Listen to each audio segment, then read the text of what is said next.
એક શિક્ષકે પોતાના ક્લાસમાં છોકરાઓને કીધું કે કાલે તમારે બધાએ પોતાની માતા ઉપર કંઈક કાવ્ય લખીને લાવવાનું છે, મા માટે થઈને કે તમારે કંઈક શબ્દો લખીને લાવવાના છે.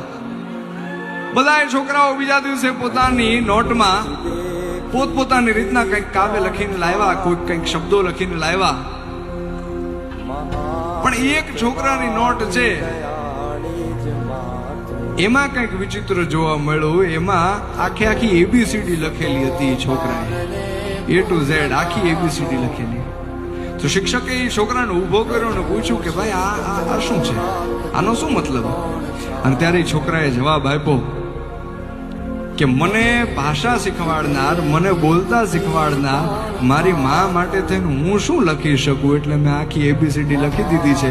મારી માને જેમ ગમશે એમ એ શબ્દો ગોઠવીને એની રીતના જોઈ લેશે. આ મા દીકરાના સંબંધની વાત છે. એ દલપતરામે પોતાના કાવ્યની અંદર લખી. કેવી રીતના કે હતો હું સુતો પારણે પુત્ર નાનો, રડું છેક તો રાખતું કોણ છાનો, મને દુઃખી દેખી દુઃખી કોણ થાતું,